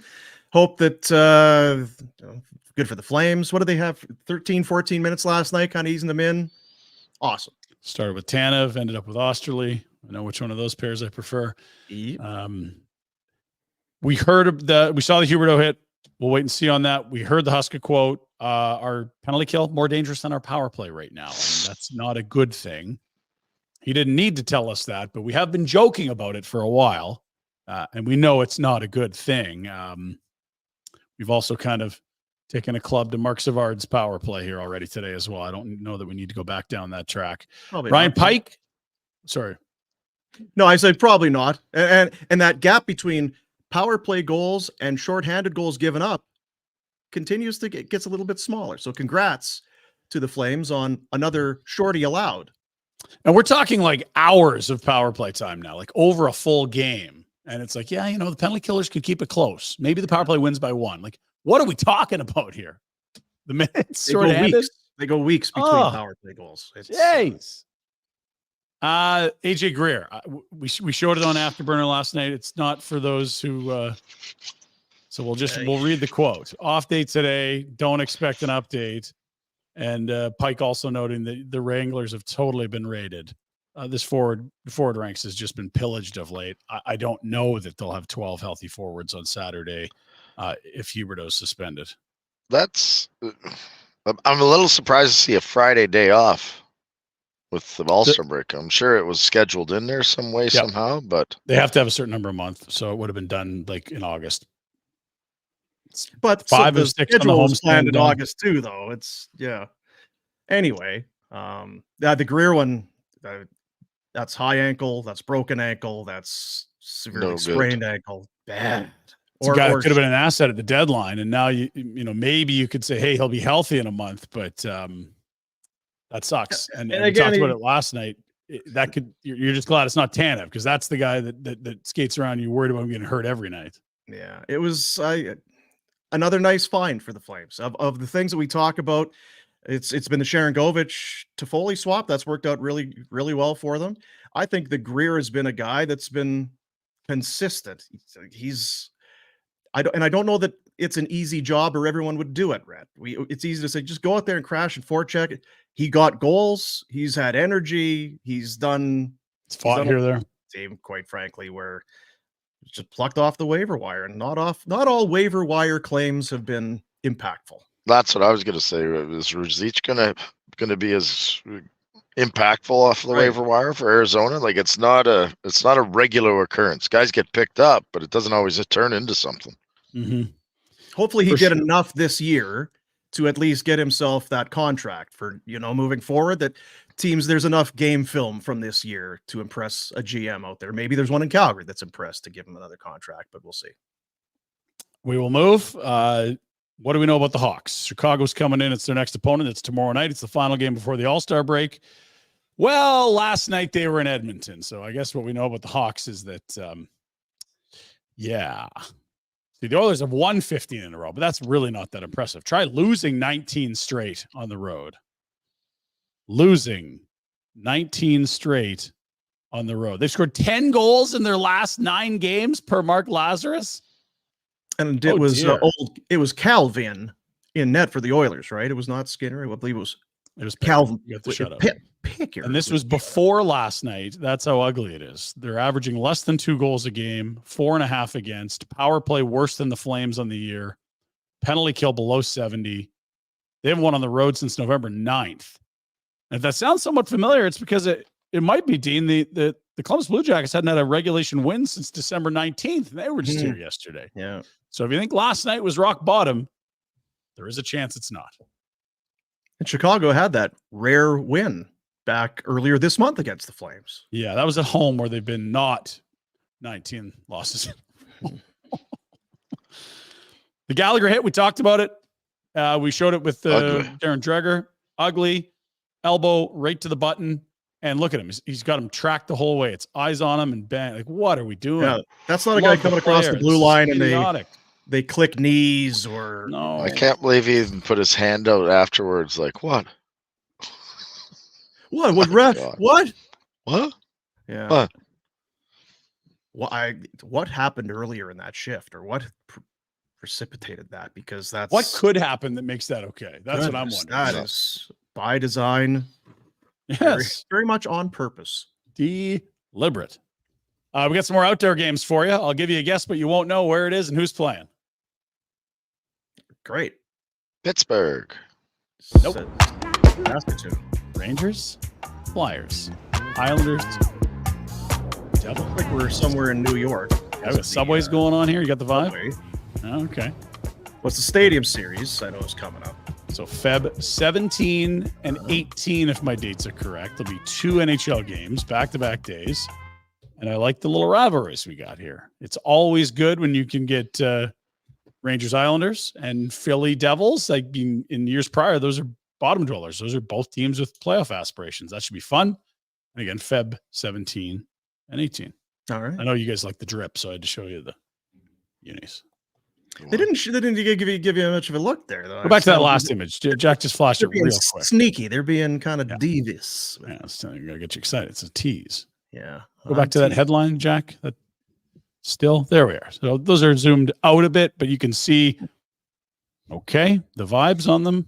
It's tough because the Flyers have been to 100 outdoor games That's have true. needed 100 alternate jerseys. And they're a jersey that they don't tweak a lot. Like they'll have little small things here or there. So that it's at least true to the Flyers brand. They're going all crazy here with something that doesn't look like the original. That's good. Devils, What they if go we with all make it black. orange. We've done that.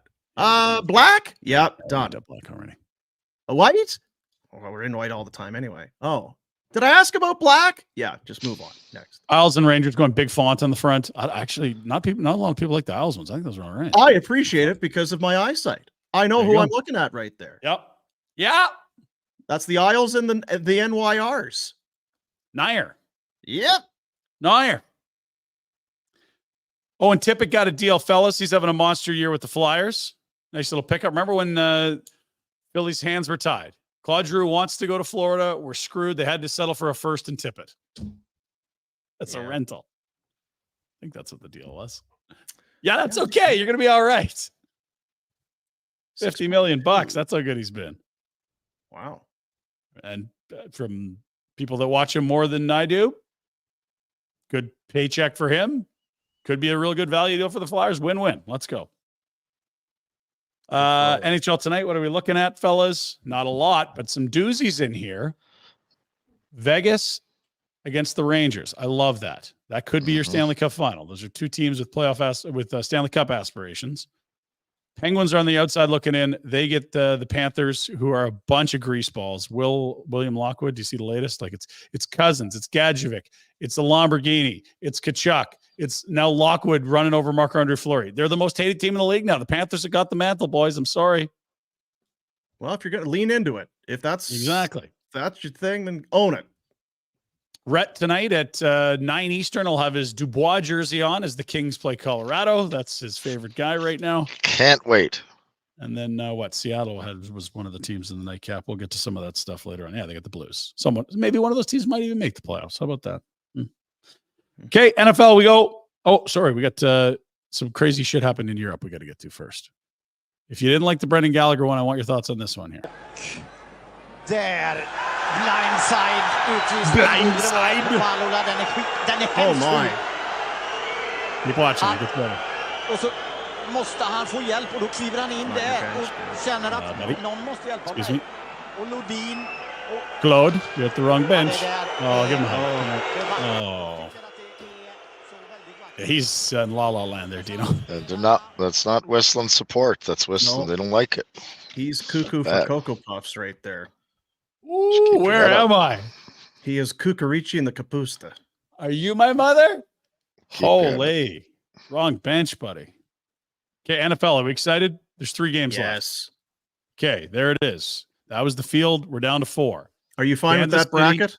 Is there some bracket? They've Opinion this there? bracket does make sense. Okay.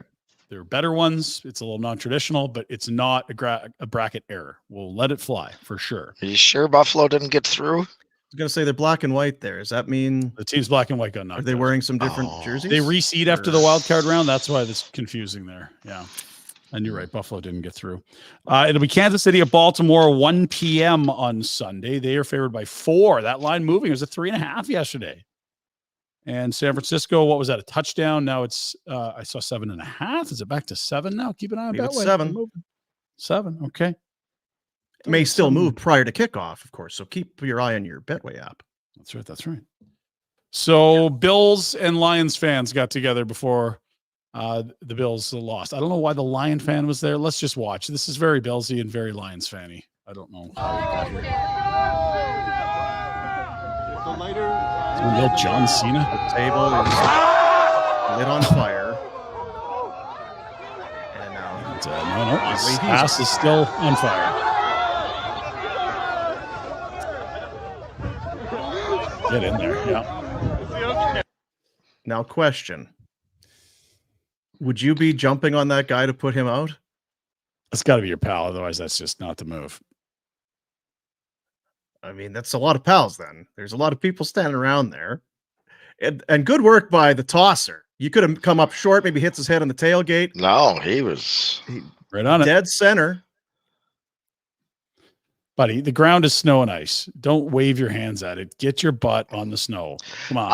I am curious at the idiot that got tossed and caught on fire. Like, he knew there was fire on the table, did There's he not? fire on the table, yeah. Because he really kind of just laid there for after he went Yes. through it. Mm-hmm. You know you're Get landing on lightning Get up. fluid, lighting fluid, right? Why is my butt hot?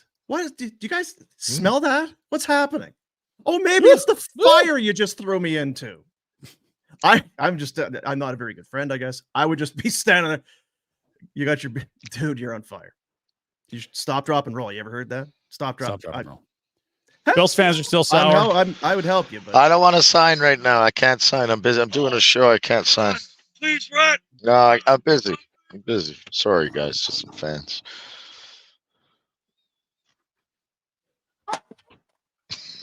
You don't want to turn off your camera and sign something, right? Too cool for school? You're not on the power play tonight. That makes a little more they sense. bring you some Can you food. hear this? Can you hear Can this? we hear it? Oh, yeah. What do we got? No, what's What- happening? Can you guess what it is? Chick-fil-A. It's well, it's too late for breakfast there. It's well, because you mentioned all those restaurants around there. Chick-fil-A. Is it a Chick-fil-A chicken sandwich? No. What else is around there? What was the There's first one you Dunkin' mentioned? Donuts. What was the first one? Oh, bacon powder, mellow marshmallow. Burger part of marshmallow. Hey, Yeah, baby. Wendy. Wendy got the knows how girl- to make a burger. I got a girlfriend. Atta girl, Wendy. I didn't know you were into redheads, Rat. Ooh. Bills fans are still struggling, fellas. Look at this. Don't pick. No, it's not picks. It's just beautiful. So this is after the game. Now, if you notice, he's got some fresh ink on. Yeah.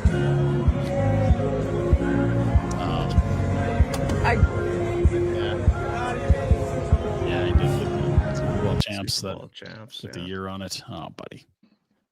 Maybe, next year, just change They can buff that out. They can the buff X that. to a words. V or an L or something. I'm sure it'll work. Buff that shit out. Yeah. It's a tough one. Real tough. Real quick, some news. Mark Andrews looks like he's good to go for the Baltimore Ravens, the Yes. Pro Bowl caliber tight end. That's big news. Activated off IR. Atlanta's got a new coach. Raheem. Raheem Morris. What, Rams defensive coordinator? Is that right? Everyone loves Raheem. Raheem, popular guy, big smile, love it. Carolina Panthers got a new coach. Never heard of you? Okay. You in a Haynes commercial? What are you doing here? This is the NFL.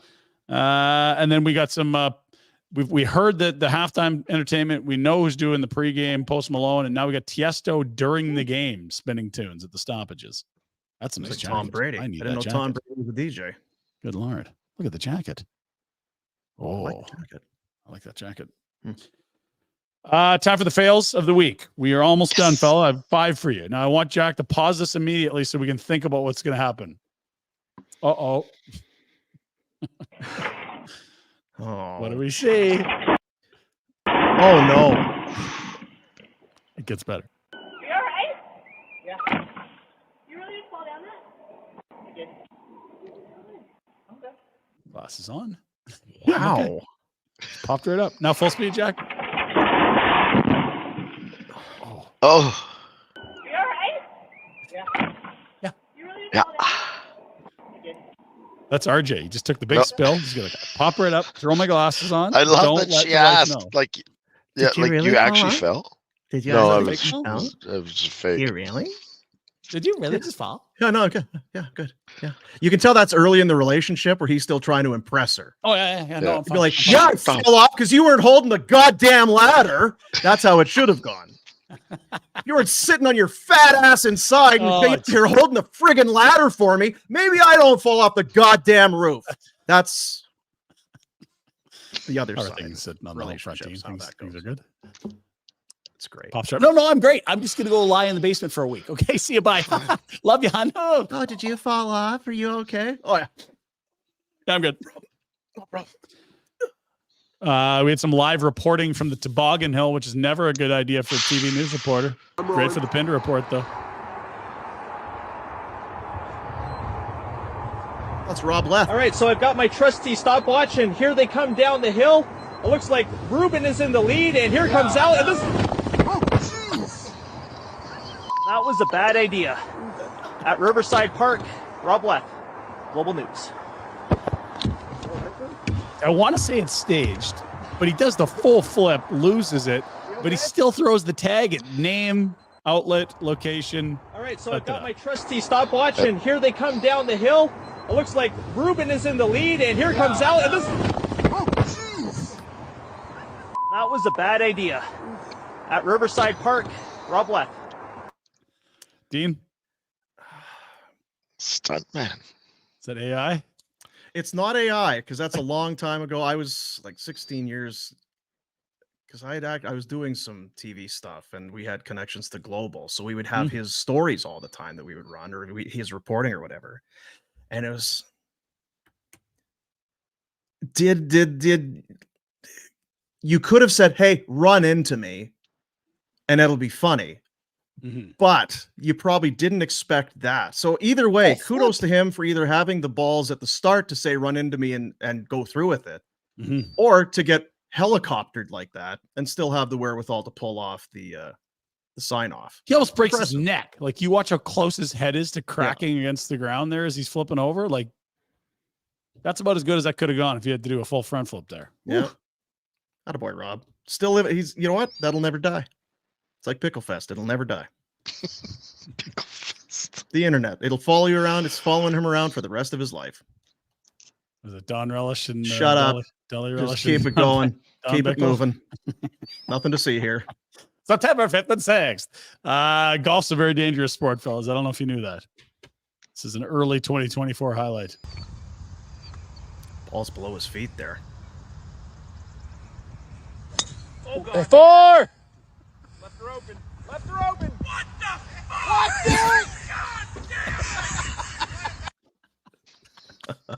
fuck? Left her open. Yeah, the club face. Club face might just be on wrong. That's what way is? Yeah, because what are you supposed to do when the ball's below your feet? You have to compensate, right? How does that?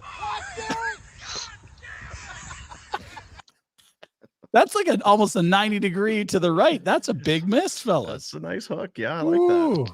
It can happen. It can spray it around. Yeah. No, it's not just golf that's dangerous. Sim golf is too. This is not going to surprise anyone. Oh God.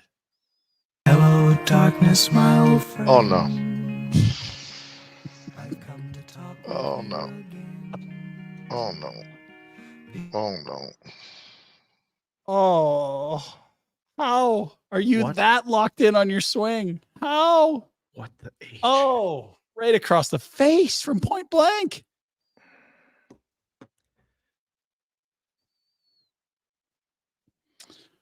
One for the weekend, Jack. Want to explain this to us? What's going on here? We're not, this is your generation. We didn't have internet gambling to the level you guys do. Yes. Did you guys know that they have live dealers online for like blackjack and poker and stuff? I don't know how these people get these jobs, but this guy was not happy in the chat here with this fella. So yeah, just before you start, someone is actually on camera somewhere dealing the cards rather than it being like a computer generated thing. Yeah, So yeah. maybe people feel like it's more fair. It's not rigged. I don't know, but it's like you're interacting with a human at the other end. Fuck that motherfucker. He ain't talking about me. Getting fired. Who getting fired? Yo! All bets is closed. Yeah, right. This your Let me see. last Go day, for buddy. it. Dealer show with a 7. That's why I got 2 jobs, if any of it was. You up 4 in the morning playing blackjack, fucking loser. Why he trying to bug with me? Hold on. Facts. Sending that to your manager. Your ass gone. You're up at 4 a.m. playing blackjack. You're a bleeping loser. You're a loser. That would be a good way to do it, though. You know, shoot the poop with the old dealer. Oh, well, chat. They weren't getting along. So And you then can't when they tell start banging 20s and 21s, then yeah, you can really let them have it. Mm-hmm. The hell are That's you your doing? Pinder Report for Friday, fellas. There you go. Village Honda. Northwest Auto Mall, online at villagehonda.com. We've talked about the new. You got the Civic, got the CRV, you got the Accord. Still some 2023 Ridge lines kicking around there as well. Village Honda. Huge selection of used vehicles, all makes, all models, over 90 on site. Access to more than 500 more within the dealership group. It makes Village Honda your one-stop automotive destination in Calgary. They're worth the trip. Village Honda with the Pinder Report. Bear came in to say hi. Hello, Bear. So, what's up, Bear? Put it on your lap again. That's always good physical comedy. It's you know what, with the cold weather, he put on a few LBs. Really, eh? Hey, who's Like not us walking all. him? No, The he's hell? lying down now. He's lying down. There's no getting him up. You want to get up? Hey, come here. Come here. Come on. Come here. Come on. Come on, Bear. Come here, bro. Come here. Oh boy. Don't break your back.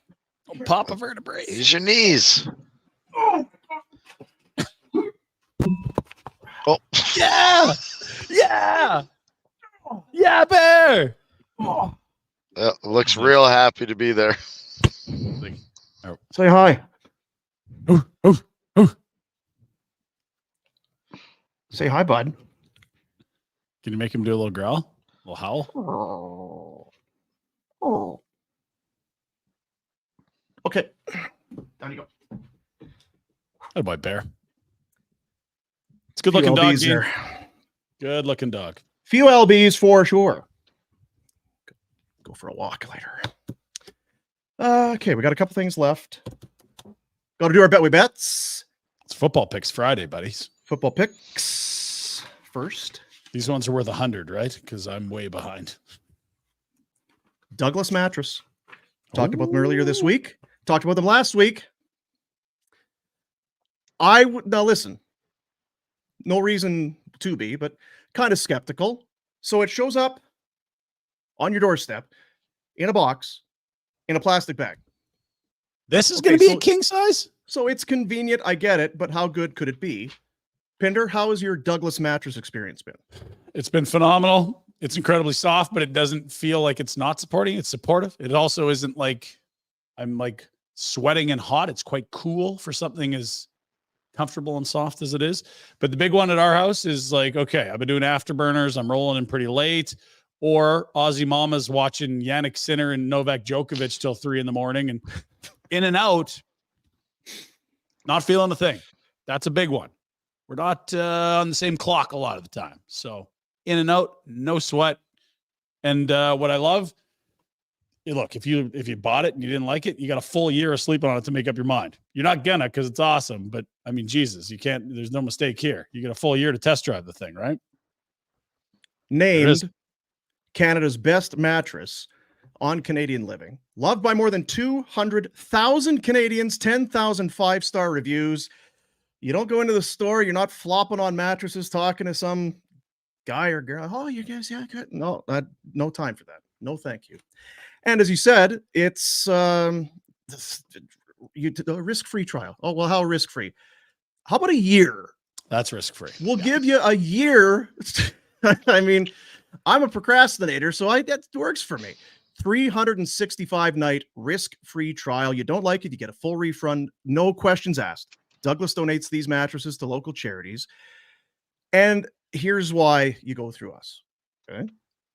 Every mattress order comes with a free comfort sleep bundle, 2 memory foam pillows with pillow protectors, 1 luxurious cotton sheet set, and a mattress protector. A $650 value, yours for free when you order a Douglas mattress now with us. Douglas.ca/FlamesNation. Easy to remember. Douglas.ca/FlamesNation. Proudly made here in Calgary. How about that, Rhett? Ensuring the highest quality materials and fastest delivery to you. I got to get it back to try it. You do. Yeah, you do. You won't be disappointed, sir. You will enjoy. I love sleep, so there's some sponsorships over the years that have been, whatever. How about Douglas mattresses? Oh, yes. Yes. Ooh, yes. Yes. Thank you, Douglas. Appreciate you. I didn't know people are making mattresses in Calgary and kick-ass ones. That's unbelievable. Yeah. I thought this be shipped over some country I never heard of. This is unbelievable. Calgary and it is exciting when the thing shows up, right? Yes. Okay, so here, this is all right. So you give it that. I wonder how this is. Kind of like Bear. I wonder how many days it takes. Oh, this is going to take. Kind of like Bear when it's 40 below and he doesn't get walked. That's how that goes. Don't blame Bear for that. It's 40 below and they don't give it. I got a heater in the truck. Betway bets. Get the Betway app on your telephone, on your tablet, your computer. Just get it.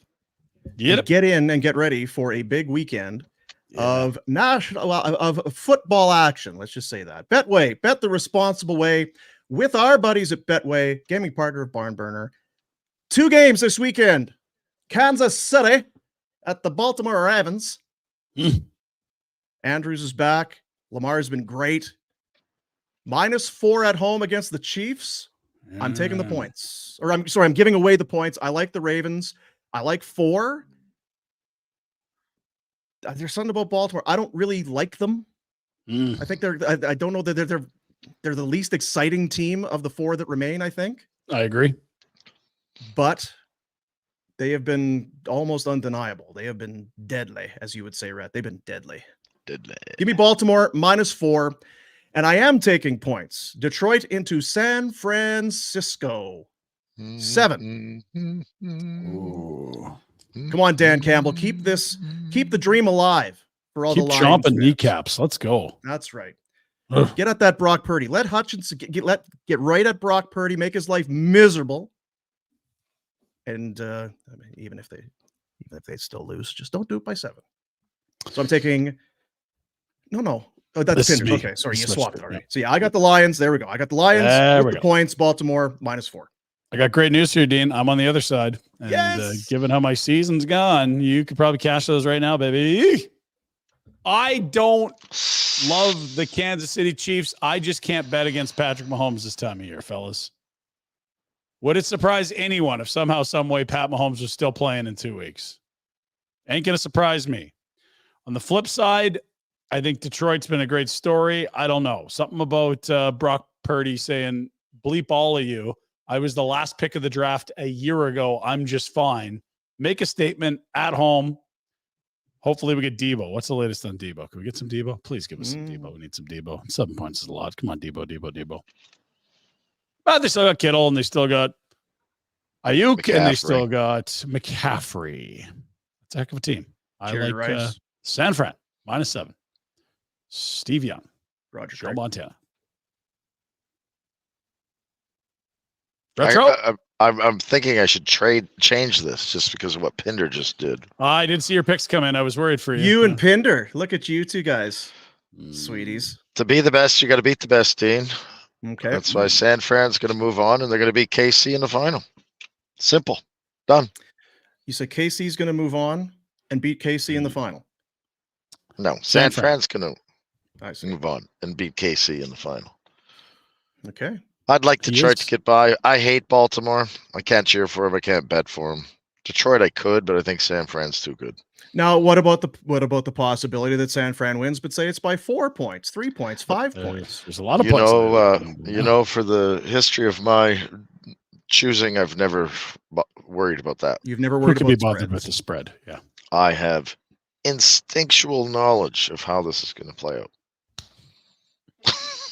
Those two words have never been placed next to each other. Mhm. Your instincts. Your instinctual. My Knowledge. instinctual knowledge. Yes. Because instincts generally don't have much to do with knowledge. It's Well, just if about how yours don't. okay. Yours do, yeah. You're an oxymoron. Now, time for my favorite to see how Jack can slide a curse word into his Betway bets. What do we got, Jack? No curse words. But I do not like the Ravens, and I'm not betting against Mahomes again. Bills let us down. Chiefs +4. They're going to the Super Bowl. And then I love this Detroit story this year. 7 points feels like too much. I don't know if they win this game, but I think they keep it close. Give me them +7. So hang on now. Like you're the team you like. If people are just joining, you're a Steelers guy. Yeah. So when you see the Ravens, what kind of emotions and memories come to mind? You really team me up, hey? Well, it's a divisional rival. I fucking hate the things Ravens. you know, we for got 'em, instinctual man. knowledge. We can't pick the fucking Ravens. They lose. They're done. And he thought he wasn't gonna cuss. Nice picks, Jack. There you go. Betway. Get that Betway app, and maybe we're a bunch of idiots. Maybe you don't want to do points, but maybe you just want to do straight up. Maybe you want to do some prop bets. Whatever it is you want to do. Maybe you do want it on the Mark Betway Andrews app. touchdown right off IR. Bet the responsible way with Betway. Trying to think. I'm almost at the end of the show, and I haven't done the thing yet. Got something to do? What are you talking about? No, it was just the thing I said I was going to do. But I Yeah. feel like, Jack, how hard is it for you to watch the playoffs and not have the Steelers there? And now it's these teams that you've hated that maybe you're now rooting for. Is it conflict tough, of interest? Is it hard? But I'm on to the next thing. I saw the Steelers were interviewing Arthur Smith, Oh no. and that really threw a wrench in my day. Please don't hire that man. For what? Oh, coordinator? Yes. Ew. He didn't let them throw the ball. They have one of the best young tight ends in the know what he's game. doing. Drake London. What? Jack. So yeah, I'm pissed about the Ravens, but I've got other things to worry about already. The Steelers are already fucking around.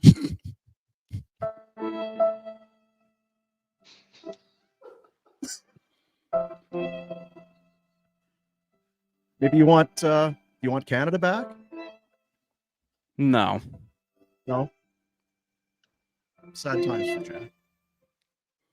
Sad times indeed. Had to hunt for this one. It's not the easiest one to find. Like, can I just bring up another sad song, or do I have to find the one that we used forever? Yeah, this is the one. There you go.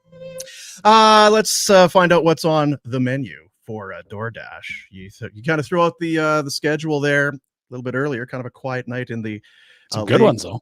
No, but with DoorDash, ordering is easy. It shows right up at your door where are you ordering from. That's you decide. Well, when do you want it?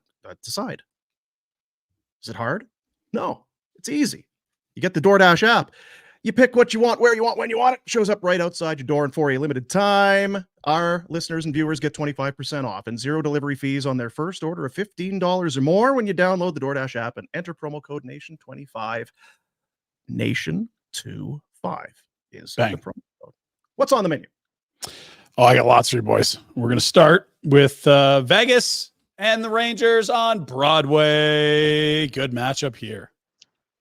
Mark Stone, Panarin, Fox. Aiden Hill's back, I believe. This is two good hockey clubs. The defending champs against a contender this year goes at 5 o'clock. 5:30, we're adding a little Clippers Raptors from Toronto. Then at 7, Kings. Rhett's wearing his PLD jersey as they are entering Colorado, where Nathan McKinnon puts his every single game at home point streak on the line. If you are curious, Sunday morning at 1:30, that's like Saturday night, Sunday morning, like just after midnight, 1:30, Medvedev, Sinner, Aussie Open final. That's what's on the menu. So again, is you're the woman that lives with you staying up or getting up to watch? Both. But so the first semifinal last night, she watches it all, and that was Djokovic falling to Sinner in 4 sets. The next one started at 2:30, and she's like, "You have to PVR that for me." And so I come downstairs this morning. She's watching. Oh my god! It is like the first set, and it's honey, are you going to work today? Like it's going to be 4 hours.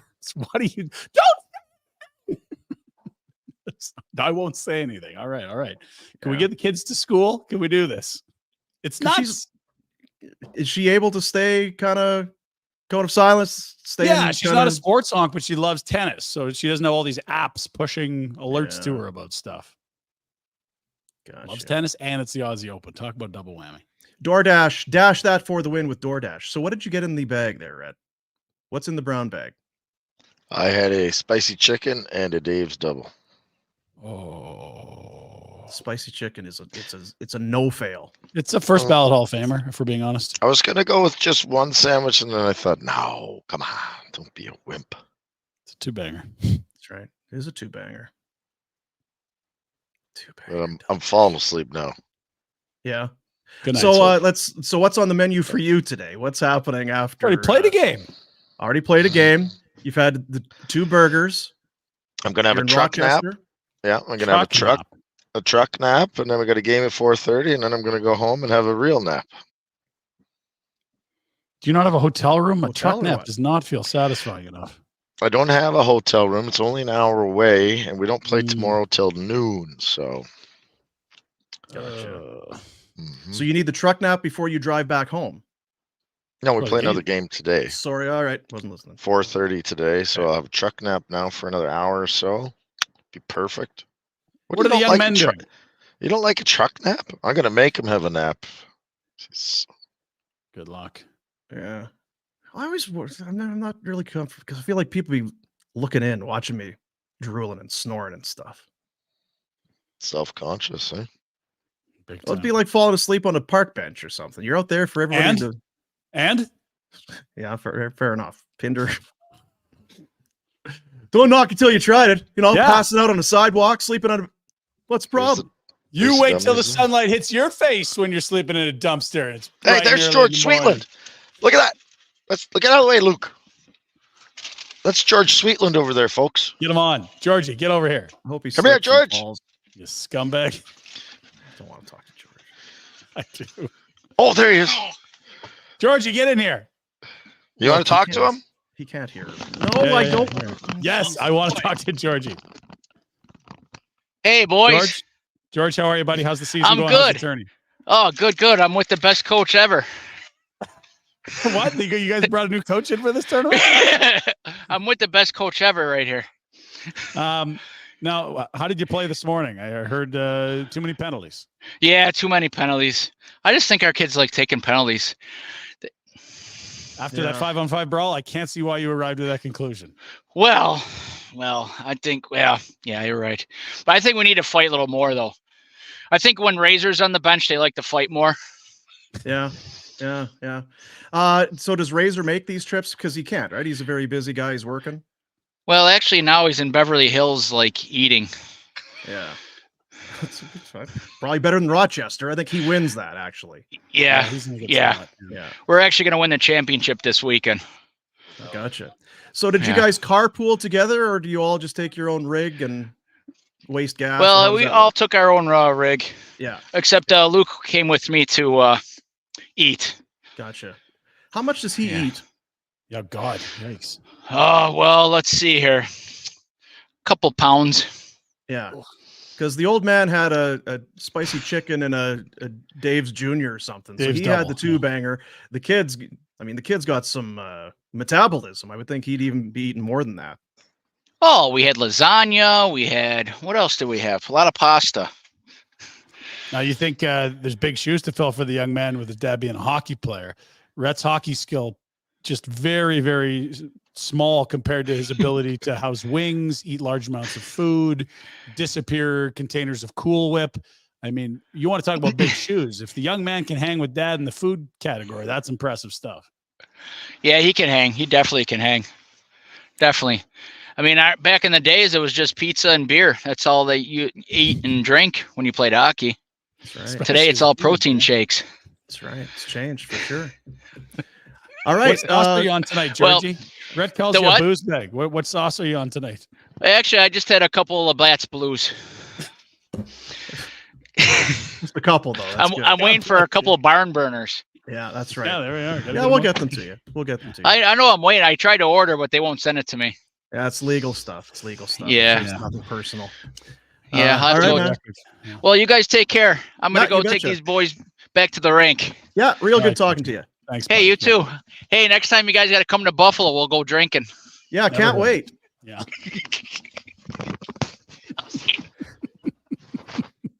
I told you we had to talk to him.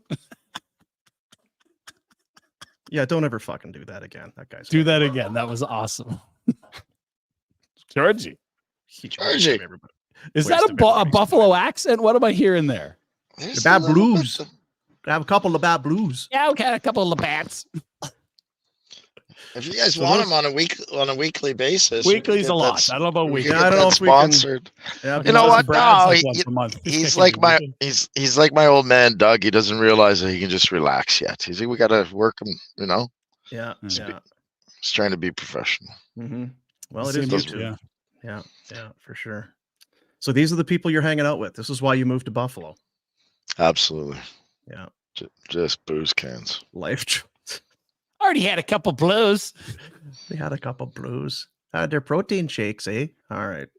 Well, good luck today. So games today, Thanks so games much. tomorrow. What's up for grabs? Is it a trophy? Is it a tournament? What are we doing? It's the BK Cup. We got to get our hands on the BK Cup. It's going to be a battle. Is that like Burger King? I actually don't know why it's called BK. Is it Burger King and you're eating at Wendy's? Goodness. Bishop Kearney. Wendy's. It's a school. Wendy's, good sponsor of the program. So good on you for supporting Wendy's. And delicious and really contributing to my nap today. Thank you. Yeah. Okay, so quickly before we go, coming up on Monday, we'll be looking back at the weekend, the game against the Chicago Blackhawks for the Flames. You've been very astute. You've been bang on. You've been on point. What do you expect on Saturday? I'm worried about it, to be honest with you. Very worried. I'm going to stay positive. I'm going to give Flames a win, but it's going to be ugly. It's not. They're not going to make a statement. It's going to be ugly. Barn painting. Mm-hmm. They'll be painting the barn for sure. And any supplemental discipline for Huberdeau? I think he gets a game. Okay. All right. Pinder, It's your a guess? finer game, I feel like. Yeah. I'll go with one game, but if it's a fine, that won't surprise me either. Whatever. Yeah. I don't know. I didn't think about it until you guys were talking about it. So I guess I'll say fine. We also Fine, don't no know if suspension. Roslovic's hurt. That's the thing the league will probably look into, right? If they're like, he's going to miss a week, Huberdeau's screwed. But if it's like, oh, he'll be playing tomorrow, I was like, okay, well, maybe it's not. Anyway. All right, fellas. Spin the wheel. Appreciate you. Have a fine weekend. And Monday, the start of the All-Star break. No games. I thought we were taking the day off. Barn burner. That's Wednesday. Yeah. Tuesday. How do we book a 7 a.m. flight? What the hell's going on, Dean? Yeah, I don't know. I looked at that. I'm like, I'm getting up at 4 or something to go to Toronto. It's 9 What? Eastern. 9 Eastern. It's good. You don't want to land at. You go 2 hours later, then you get stuck in traffic when you get off the plane. Yeah, instead I'll be just a bag of Richards at noon when I land. So we get to hang out with the Oiler guys again. Oh, You don't have to. It's a very. do I busy have to place. come It's on not like Wednesday? Jasper. God. Well, yeah, that's the thing.